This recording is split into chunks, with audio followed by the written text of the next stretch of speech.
Welcome to today's explainer. Instead of looking at a software application as just one giant monolithic machine, I want you to picture it as a highly coordinated team of specialized workers.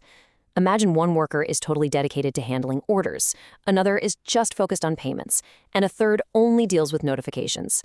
They all operate completely independently, but they communicate with each other seamlessly over APIs. That, right there, is the essence of a microservices architecture. Now, is it more complex to set up than a traditional monolith? Absolutely. But it provides this incredible foundation when you desperately need fast iterations, independent scaling, and serious resilience. So today, we're going to dive in and master this entire ecosystem. Here is our literal blueprint for today's explainer. First up, we'll be decoding microservices. Second, we'll go inside the architecture. Third, we'll look at the scalability advantage. Fourth, we'll hit the hidden costs. And finally, we'll put microservices and monoliths head-to-head. All right, let's jump right into Section 1, decoding microservices, and make sure we completely understand the foundational concepts. So a microservices architecture is really a very specific design style. Instead of building one massive, clunky application, you're building a collection of small, highly independent services. And each one of these is laser-focused on one specific business capability.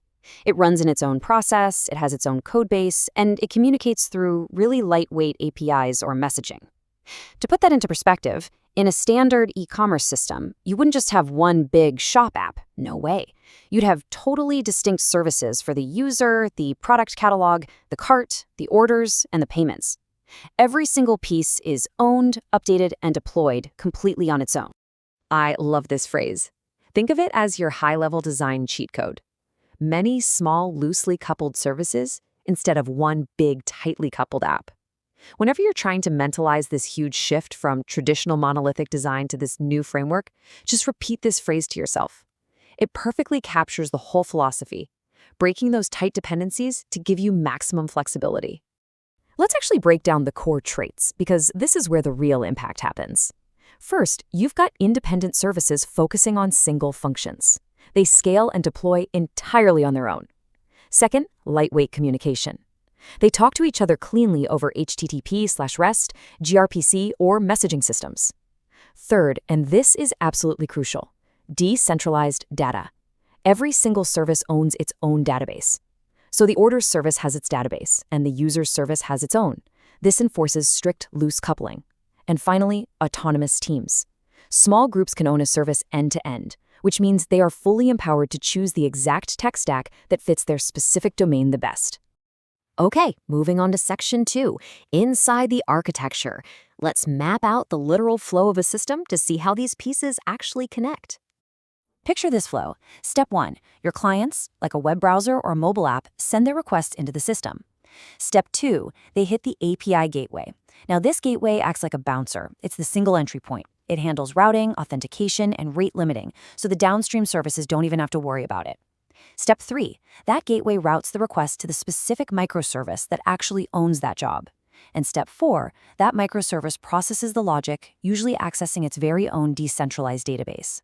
It's basically a clean, highly logical relay race of information. Now, if any of you are prepping for system design interviews, listen up, because here is a highly actionable pro tip. Definitely mention the API gateway, but don't stop there. Bring up the supporting components. Talk about service discovery, centralized logging, monitoring, and configuration services.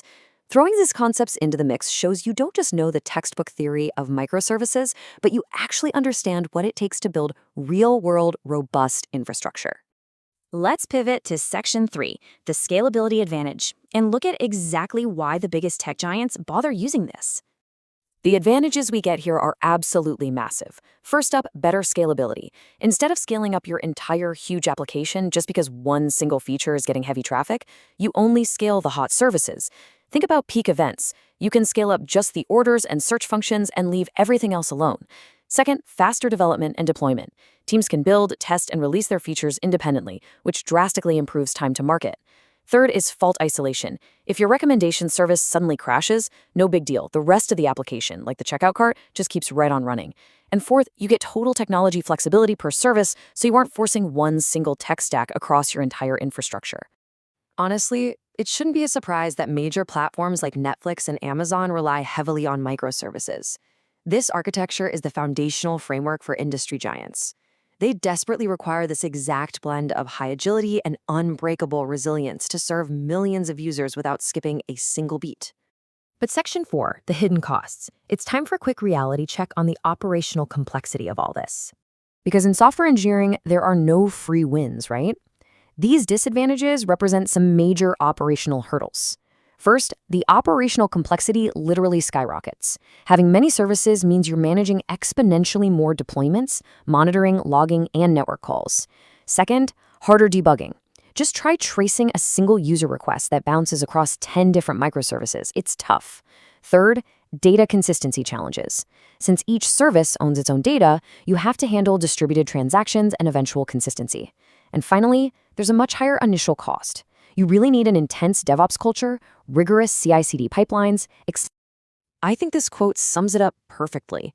Microservices trade off operational simplicity for scalability, agility, and resilience. It really boils down to this fundamental trade-off. You are intentionally giving up simplicity to buy yourself scale and speed. It's the core balancing act that every single system architect has to navigate.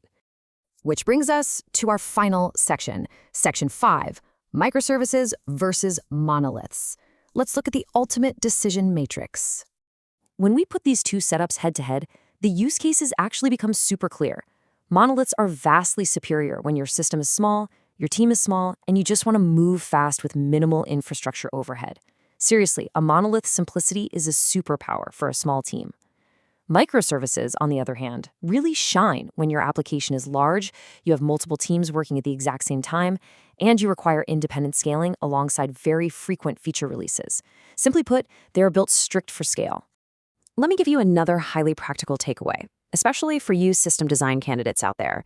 If you're asked how to build a new system, always start by saying you'd build a well-structured monolith. Then, explain that you would only move to microservices when you actually hit hard limits in scalability, team coordination, or domain complexity.